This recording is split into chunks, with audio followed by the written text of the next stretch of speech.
j'ai perdu mon papa dans un attentat en 2007 en Arabie Saoudite, donc, quand je vivais là-bas. Le 26 février, on était partis dans un voyage avec des amis, on était un gros convoi de voitures et donc ce jour-là, on s'est arrêté pour manger dehors, donc on pique-niquait. En fait, on avait vu un peu avant une voiture, mais on n'a pas trop fait attention et elle s'est réarrêtée devant nous. Et là, il y a 2 hommes qui sont sortis avec des kalachnikovs. Et ensuite, ils ont tiré à l'aveugle, donc comme ça sur nous, sans attendre la réponse. Mon père a crié de nous cacher, donc du coup, j'ai rampé jusque sous la voiture. Et ensuite, ils sont partis, et là, je suis sortie de sous ma voiture.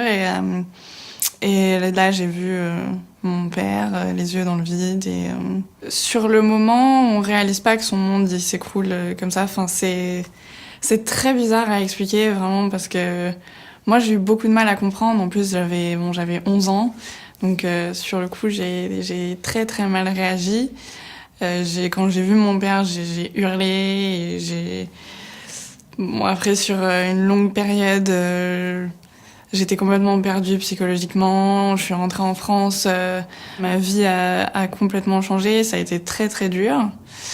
Non seulement par le manque, mais aussi des images qui revenaient assez souvent. J'ai fait beaucoup de cauchemars où il y avait des gens qui venaient chez moi avec des armes. J'ai eu beaucoup de mal à revoir ne serait-ce qu'un film où il y avait une arme, un son, un bruit. C'était horrible. Mais c'est une épreuve qui m'a clairement fait grandir d'un seul coup. À 11 ans, j'ai dû passer de l'âge vraiment d'enfant à l'âge pas adulte, mais en tout cas, effectivement, une maturité plus importante.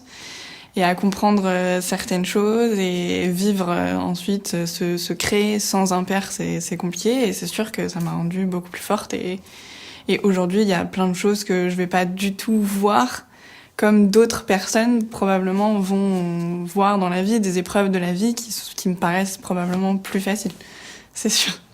Dans les choses qui m'ont beaucoup aidée, il y a déjà un gros suivi psychologique juste après quand même. J'ai vu quand même beaucoup de psychologues. Et il y a aussi énormément de projets que l'AFVT ou d'autres associations nous ont fait découvrir. Cet été, j'ai participé au projet Papillon, donc organisé par l'AFVT pour des francophones. Ça a été une expérience extrêmement bien aussi, dans le sens où on a rencontré des gens pareil du monde entier. Et on a beaucoup partagé et appris énormément des autres. Moi, je ne sais pas qui je serais aujourd'hui sans ces genres de projets. Ça m'a vraiment changé et c'est sûr que un projet comme ça me renforce. Et j'ai témoigné il y a déjà l'année dernière et cette année dans un lycée.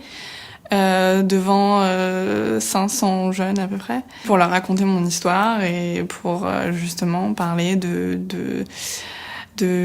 terrorisme d'une certaine manière. Et je pense que la voie de la vengeance paraît naturelle pour les gens de l'extérieur, pour des gens qui n'ont pas vécu une épreuve comme celle-là. Mais pour moi, c'était pas possible. Je me détruisais si ma seule envie, c'était de tuer ces gens qui avaient tué mon père. Et après, je me suis dit, mais dans tous les cas, même si, j'allais tuer ces gens, qu'est-ce que ça va, moi, personnellement, m'apporter ? Et ensuite, ça va faire que créer probablement d'autres orphelins, ou je sais pas, mais en tout cas, ça va engendrer une haine encore plus grande, et c'est pas comme ça qu'on arrêtera les choses. Et donc, quand on voit justement aujourd'hui en France le nombre de personnes qui partent, par exemple, pour faire le djihad, etc., c'est sûr que ça me touche énormément.